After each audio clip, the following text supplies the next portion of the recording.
Part 2 of The Variable Man by Philip K. Dick. Reading by Gregg Margarite. Part 2 of The Variable Man by Philip K. Dick.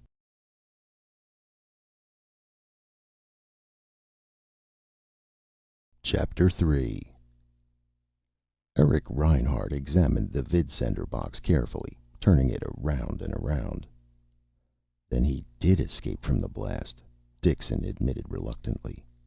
He must have leaped from the cart just before the concussion. Reinhardt nodded. He escaped. He got away from you. Twice. He pushed the vidsender box away and leaned abruptly toward the man standing uneasily in front of his desk. "What's your name again?" "Elliot. Richard Elliot." "And your son's name?"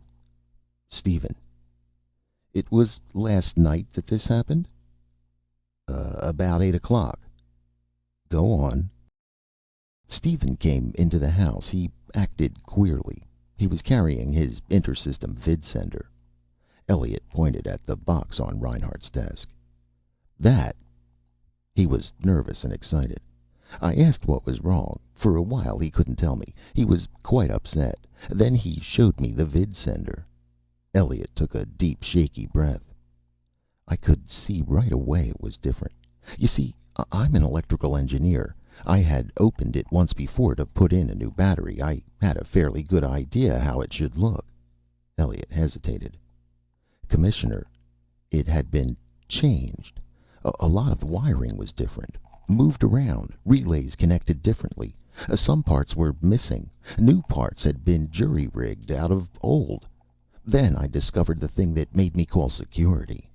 The vidsender. It really worked." "Worked?"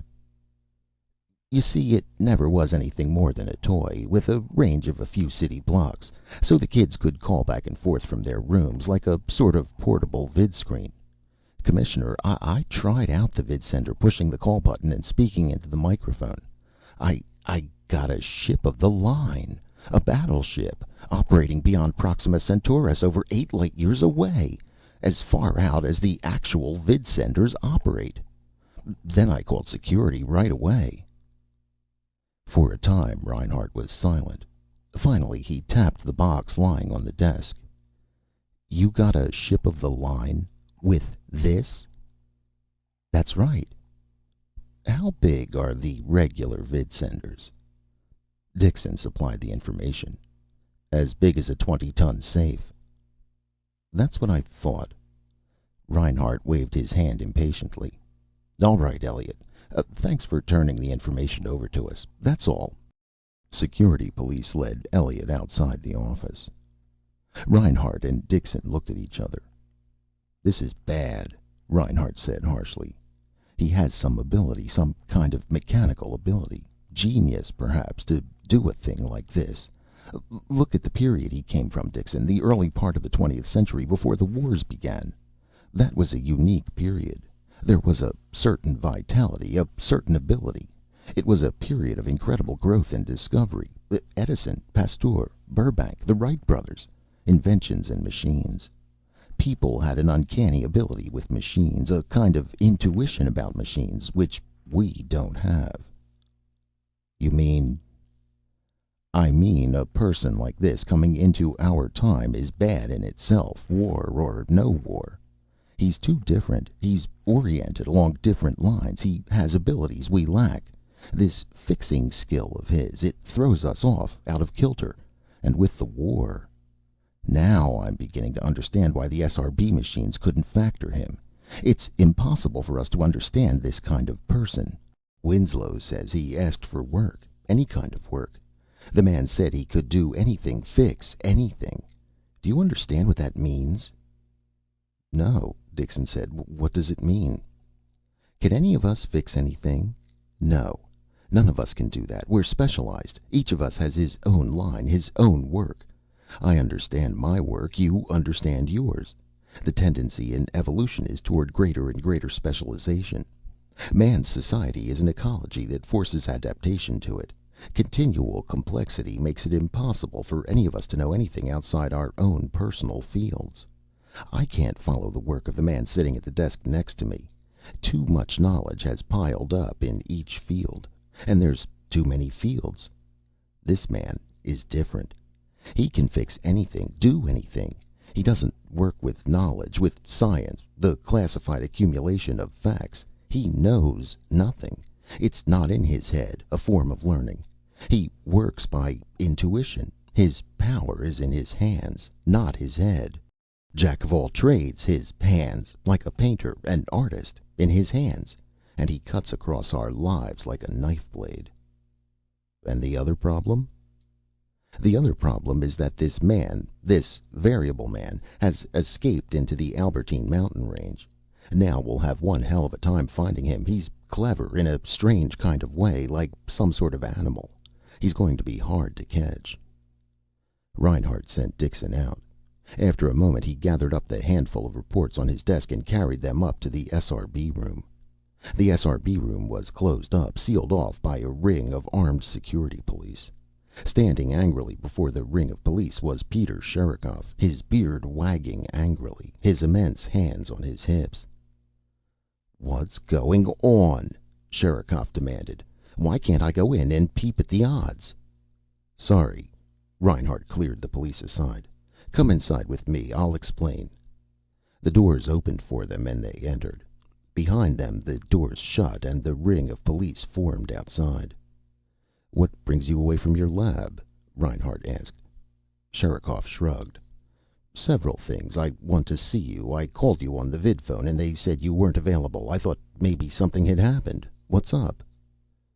"I'll tell you in a few minutes." Reinhardt called Kaplan over. "Here are some new items. Feed them in right away. I want to see if the machines can total them."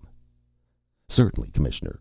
Kaplan took the message plates and placed them on an intake belt. The machines hummed into life. "We'll know soon," Reinhardt said, half aloud. Sherikov shot him a keen glance. "We'll know what? Let me in on it. What's taking place?" "We're in trouble. For 24 hours the machines haven't given any reading at all. Nothing but a blank. A total blank." Sherikov's features registered disbelief. "But that's not possible. Some odds exist at all times." "The odds exist, but the machines aren't able to calculate them." "Why not?" "Because a variable factor has been introduced. A factor which the machines can't handle. They can't make any predictions from it." "Can't they reject it?" Sherikov said slyly. "Can't they just ignore it?" "No. It exists as real data. Therefore it affects the balance of the material, the sum total of all other available data. To reject it would be to give a false reading. The machines can't reject any data that's known to be true." Sherikov pulled moodily at his black beard. "I would be interested in knowing what sort of factor the machines can't handle. I thought they could take in all data pertaining to contemporary reality." "They can. This factor has nothing to do with contemporary reality. That's the trouble. Histo research, in bringing its time bubble back from the past, got overzealous and cut the circuit too quickly. The bubble came back loaded with a man from the 20th century. A man from the past." "I see. A man from 2 centuries ago." The big Pole frowned. "And with a radically different Weltanschauung. No connection with our present society. Not integrated along our lines at all. Therefore the SRB machines are perplexed." Reinhardt grinned. "Perplexed? I suppose so. In any case, they can't do anything with the data about this man, the variable man. No statistics at all have been thrown up. No predictions have been made. And it knocks everything else out of phase. We're dependent on the constant showing of these odds. The whole war effort is geared around them." "The horseshoe nail. Remember the old poem? For want of a nail the shoe was lost. For want of the shoe the horse was lost. For want of the horse the rider was lost. For want—" "Exactly. A single factor coming along like this, one single individual, can throw everything off. It doesn't seem possible that one person could knock an entire society out of balance, but apparently it is." "What are you doing about this man?" "The security police are organized in a mass search for him." "Results?" He escaped into the Albertine mountain range last night. It'll be hard to find him. We must expect him to be loose for another 48 hours. It'll take that long for us to arrange the annihilation of the range area. Perhaps a trifle longer. And meanwhile... Ready, Commissioner, Kaplan interrupted.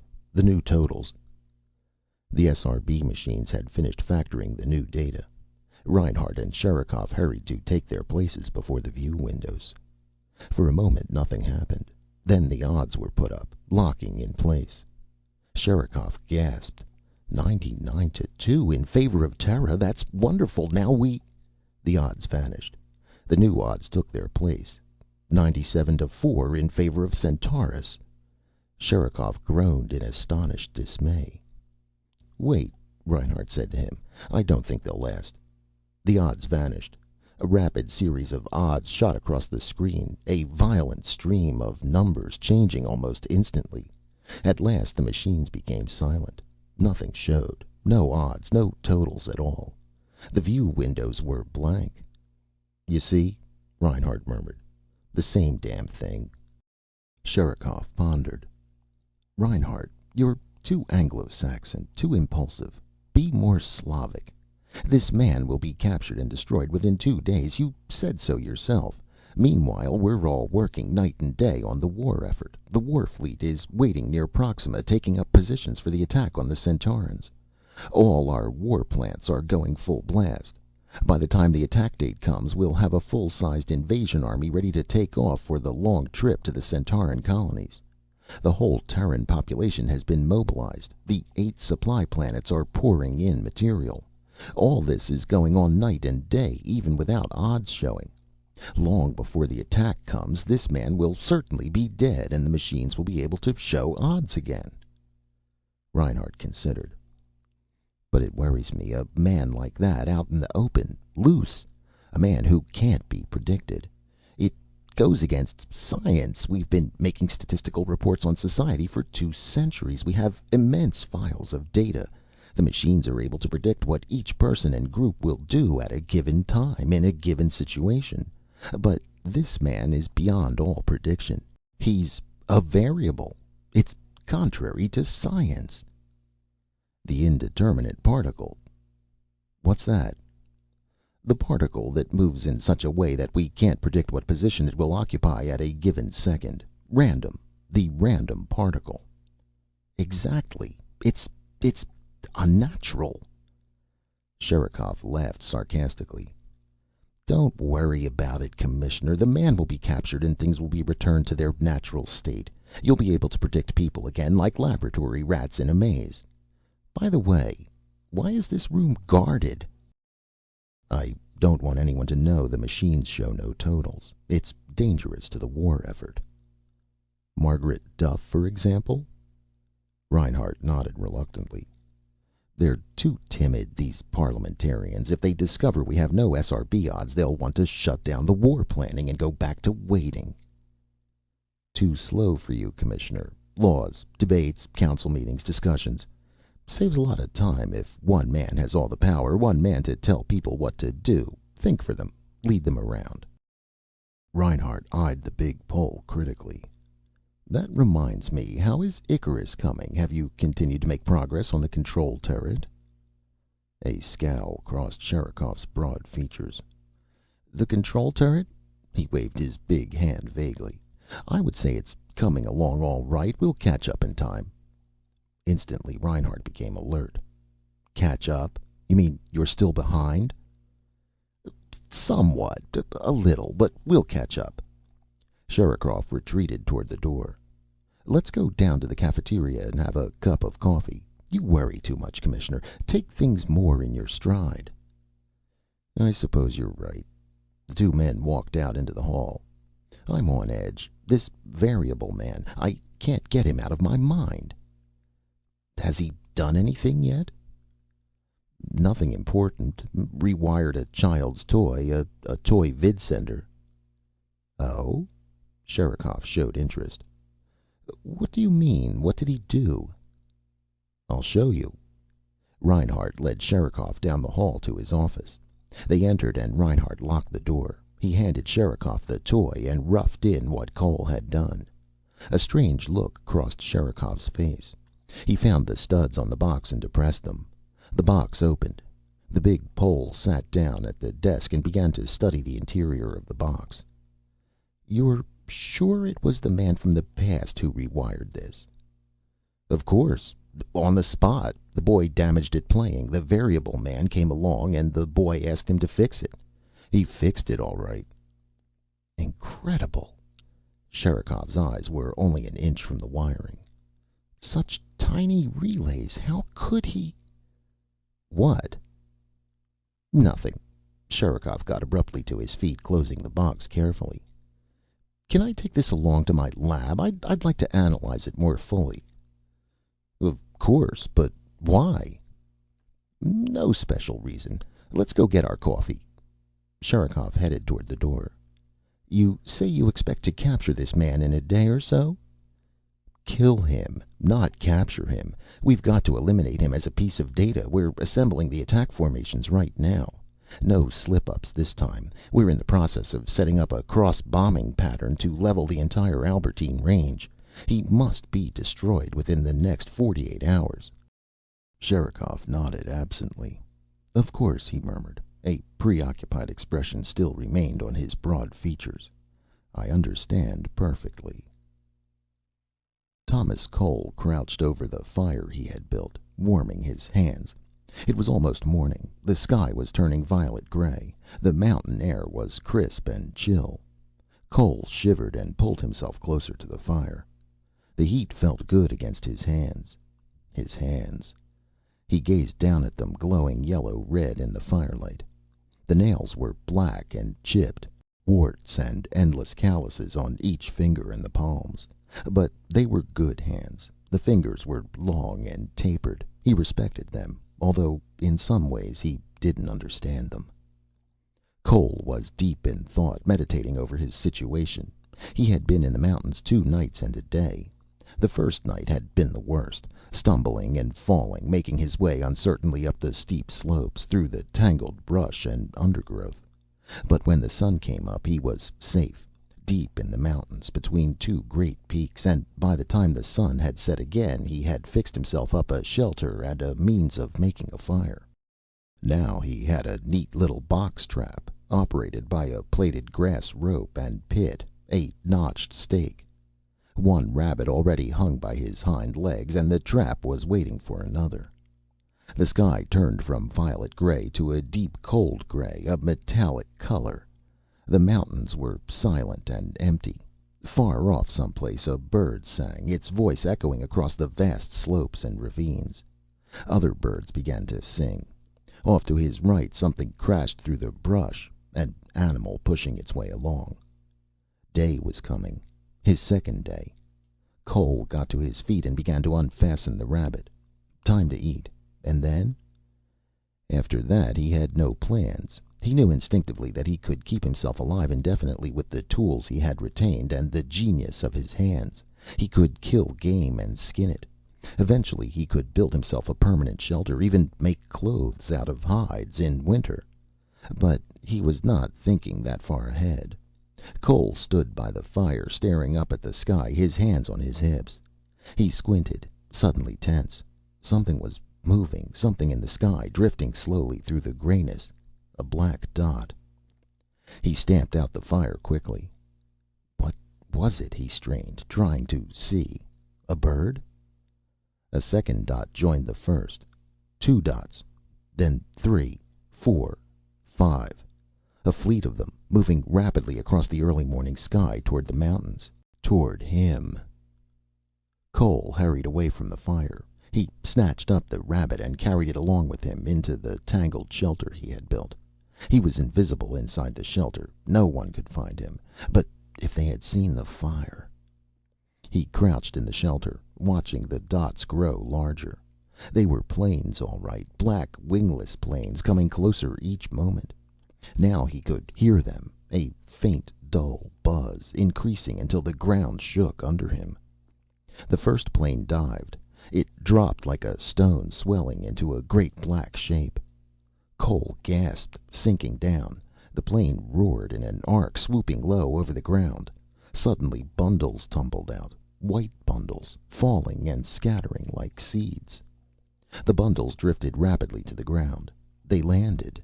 They were men. Men in uniform.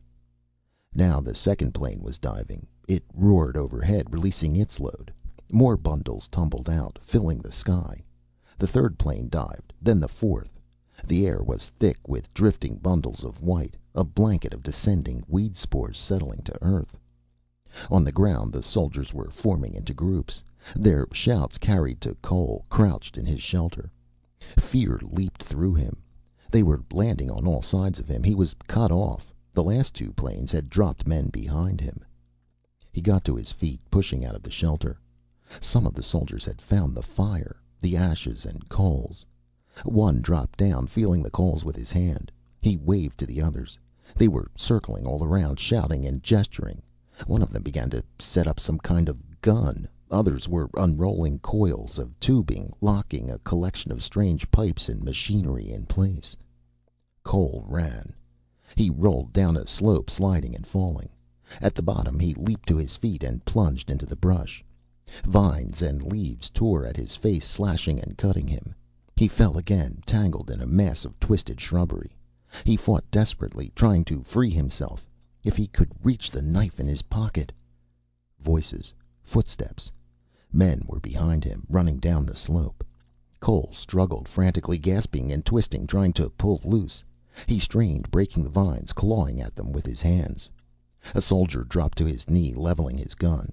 More soldiers arrived, bringing up their rifles and aiming. Cole cried out. He closed his eyes, his body suddenly limp. He waited, his teeth locked together, sweat dripping down his neck into his shirt, sagging against the mesh of vines and branches coiled around him. Silence. Cole opened his eyes slowly. The soldiers had regrouped. A huge man was striding down the slope toward them, barking orders as he came. Two soldiers stepped into the brush. One of them grabbed Cole by the shoulder. "Don't let go of him." The huge man came over, his black beard jutting out. "Hold on." Cole gasped for breath. He was caught. There was nothing he could do. More soldiers were pouring down into the gully, surrounding him on all sides. They studied him curiously, murmuring together. Cole shook his head wearily and said nothing. The huge man with the beard stood directly in front of him, his hands on his hips, looking him up and down. "Don't try to get away," the man said. "You can't get away. Do you understand?" Cole nodded. "All right. Good." The man waved. Soldiers clamped metal bands around Cole's arms and wrists. The metal dug into his flesh, making him gasp with pain. More clamps locked around his legs. "Those stay there until we're out of here. A long way out." Where are you taking me?" Peter Sherikov studied the variable man for a moment before he answered. "Where? I'm taking you to my labs under the Urals." He glanced suddenly up at the sky. "We better hurry. The security police will be starting their demolition attack in a few hours. We want to be a long way from here when that happens." Sherikov settled down in his comfortable, reinforced chair with a sigh. "It's good to be back." He signaled to one of his guards. "All right, you can unfasten him." The metal clamps were removed from Cole's arms and legs. He sagged, sinking down in a heap. Sherikov watched him silently. Cole sat on the floor, rubbing his wrists and legs, saying nothing. "What do you want?" Sherikov demanded. "Food? Are you hungry?" "No." "Medicine? Are you sick? Injured?" "No." Sherikov wrinkled his nose. "A bath wouldn't hurt you any. We'll arrange that later." He lit a cigar, blowing a cloud of gray smoke around him. At the door of the room, two lab guards stood with guns ready. No one else was in the room besides Sherikov and Cole. Thomas Cole sat huddled in a heap on the floor, his head sunk down against his chest. He did not stir. His bent body seemed more elongated and stooped than ever, his hair tousled and unkempt, his chin and jowls a rough stubbled gray. His clothes were dirty and torn from crawling through the brush. His skin was cut and scratched. Open sores dotted his neck and cheeks and forehead. He said nothing. His chest rose and fell. His faded blue eyes were almost closed. He looked quite old. A withered, dried up old man. Sherikov waved one of the guards over. "Have a doctor brought up here. I want this man checked over. He may need intravenous injections. He may not have had anything to eat for a while." The guard departed. "I don't want anything to happen to you," Sherikov said. "Before we go on, I'll have you checked over and deloused at the same time." Cole said nothing. Sherikov laughed. "Buck up. You have no reason to feel bad." He leaned toward Cole, jabbing an immense finger at him.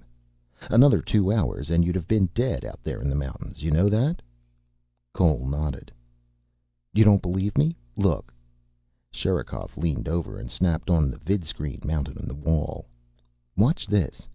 The operation should still be going on." The screen lit up. A scene gained form. "This is a confidential security channel. I had it tapped several years ago, for my own protection. What we're seeing now is being piped into Eric Reinhardt." Sherikov grinned. "Reinhardt arranged what you're seeing on the screen. Pay close attention. You were there 2 hours ago." Cole turned toward the screen. At first he could not make out what was happening. The screen showed a vast foaming cloud, a vortex of motion. From the speaker came a low rumble, a deep-throated roar. After a time the screen shifted, showing a slightly different view. Suddenly Cole stiffened. He was seeing the destruction of a whole mountain range. The picture was coming from a ship, flying above what had once been the Albertine mountain range. Now there was nothing but swirling clouds of gray and columns of particles and debris. A surging tide of restless material gradually sweeping off and dissipating in all directions. The Albertine Mountains had been disintegrated. Nothing remained but these vast clouds of debris. Below, on the ground, a ragged plain stretched out, swept by fire and ruin. Gaping wounds yawned, immense holes without bottom, craters side by side as far as the eye could see, craters and debris, like the blasted pitted surface of the moon. 2 hours ago it had been rolling peaks and gullies, brush and green bushes and trees. Cole turned away. "You see?" Sherikov snapped off the screen. "You were down there not so long ago. All that noise and smoke? All for you. All for you, Mr. Variable Man from the past. Reinhardt arranged that to finish you off. I want you to understand that. It's very important that you realize that." Cole said nothing. Sherikov reached into a drawer of the table before him. He carefully brought out a small square box and held it out to Cole. "You wired this, didn't you?" Cole took the box in his hands and held it. For a time his tired mind failed to focus. What did he have? He concentrated on it. The box was the children's toy, the Inner System Vidsender they had called it. "Yes, I fixed this." He passed it back to Sherikov. "I repaired that. It was broken." Sherikov gazed down at him intently, his large eyes bright. He nodded, his black beard and cigar rising and falling. "Good. That's all I wanted to know." He got suddenly to his feet, pushing his chair back. "I see the doctor's here. He'll fix you up. Everything you need. Later on, I'll talk to you again."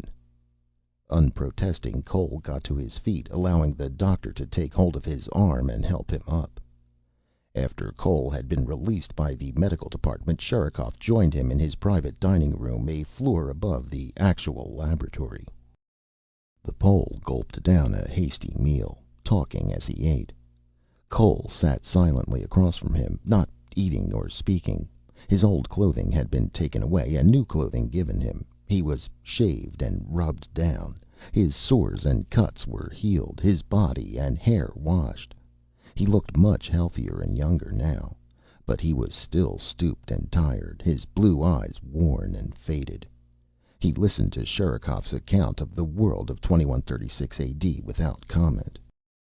"You can see," Sherikov said finally, waving a chicken leg, "that your appearance here has been very upsetting to our program. Now that you know more about us, you can see why Commissioner Reinhardt was so interested in destroying you." Cole nodded. "Reinhardt, you realize, believes that the failure of the SRB machines is the chief danger to the war effort. But that is nothing." Sherikov pushed his plate away noisily, draining his coffee mug. "After all, wars can be fought without statistical forecasts. The SRB machines only describe. They're nothing more than mechanical onlookers. In themselves, they don't affect the course of the war. We make the war. They only analyze." Cole nodded. "More coffee?" Sherikov asked. He pushed the plastic container toward Cole. "Have some." Cole accepted another cupful. "Thank you." "You can see that our real problem is another thing entirely. The machines only do figuring for us in a few minutes that eventually we could do for our own selves. They're our servants, tools, not some sort of gods in a temple which we go and pray to. Not oracles who can see into the future for us.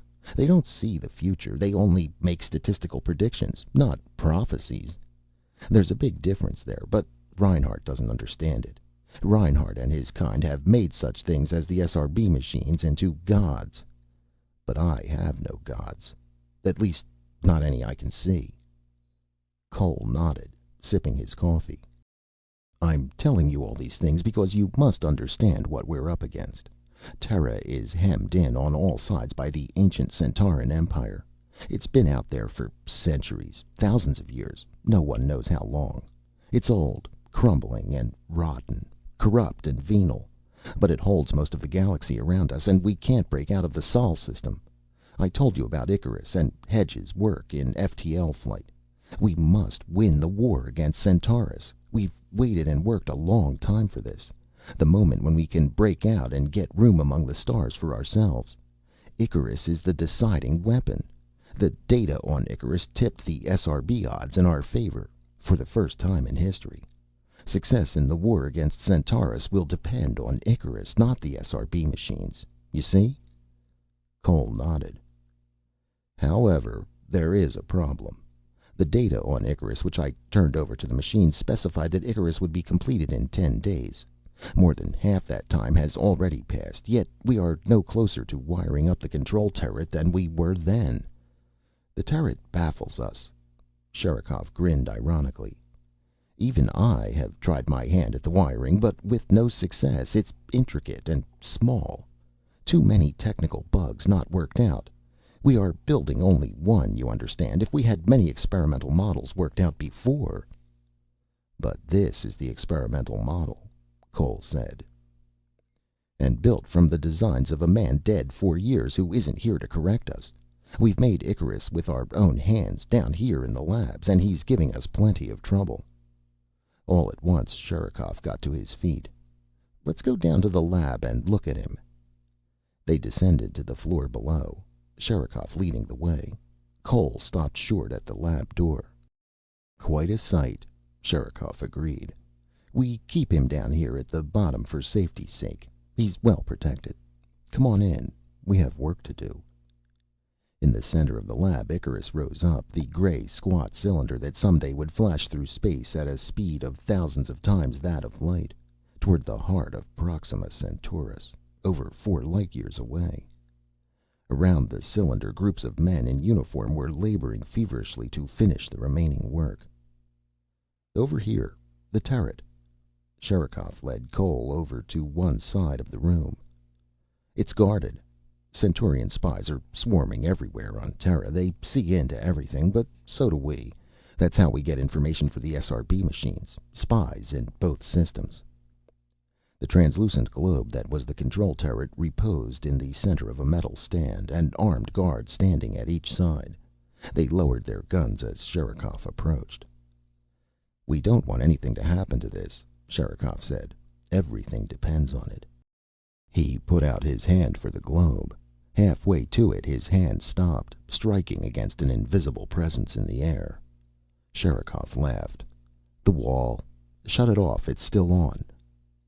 One of the guards pressed a stud at his wrist.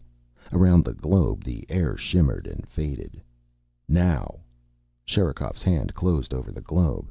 He lifted it carefully from its mount and brought it out for Cole to see. "This is the control turret for our enormous friend here.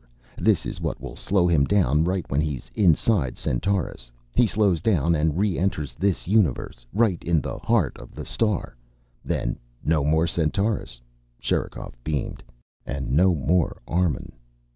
But Cole was not listening. He had taken the globe from Sherikov and was turning it over and over, running his hands over it, his face close to its surface. He peered down into its interior, his face rapt and intent. "You can't see the wiring, not without lenses." Sherikov signaled for a pair of micro lenses to be brought. He fitted them on Cole's nose, hooking them behind his ears. "Now try it. You can control the magnification. It's set for 1000x right now. You can increase or decrease it." Cole gasped, swaying back and forth. Sherikov caught hold of him. Cole gazed down into the globe, moving his head slightly, focusing the glasses. "It takes practice, but you can do a lot with them. Permits you to do microscopic wiring. There are tools to go along, you understand." Sherikov paused, licking his lip. "We can't get it done correctly. Only a few men can wire circuits using the micro lenses and the little tools. We've tried robots, but there are too many decisions to be made. Robots can't make decisions. They just react." Cole said nothing. He continued to gaze into the interior of the globe, his lips tight, his body taut and rigid. It made Sherikov feel strangely uneasy. "You look like one of those old fortune tellers," Sherikov said jokingly, but a cold shiver crawled up his spine. "Better hand it back to me." He held out his hand. Slowly Cole returned the globe. After a time he removed the micro lenses, still deep in thought. "Well?" Sherikov demanded. "You know what I want. I want you to wire this damn thing up." Sherikov came close to Cole, his big face hard. "You can do it, I think. I could tell by the way you held it. And the job you did on the children's toy, of course. You could wire it up right, and in 5 days. Nobody else can. And if it's not wired up, Centaurus will keep on running the galaxy, and Terra will have to sweat it out here in the Sol system. One tiny, mediocre sun. One dust mote out of a whole galaxy." Cole did not answer. Sherikov became impatient. "Well, what do you say?" "What happens if I don't wire this control for you? I mean, what happens to me?" "Then I turn you over to Reinhart. Reinhart will kill you instantly. He thinks you're dead, killed when the Albertine Range was annihilated. If he had any idea I had saved you." "I see." "I brought you down here for one thing. If you wire it up, I'll have you sent back to your own time continuum. If you don't—" Cole considered, his face dark and brooding. "What do you have to lose? You'd already be dead if we hadn't pulled you out of those hills." "Can you really return me to my own time?" "Of course." "Reinhart won't interfere?" Sherikov laughed. "What can he do? How can he stop me? I have my own men. You saw them. They landed all around you. You'll be returned." "Yes, I saw your men." "Then you agree?" "I agree," Thomas Cole said. "I'll wire it for you. I'll complete the control turret within the next 5 days."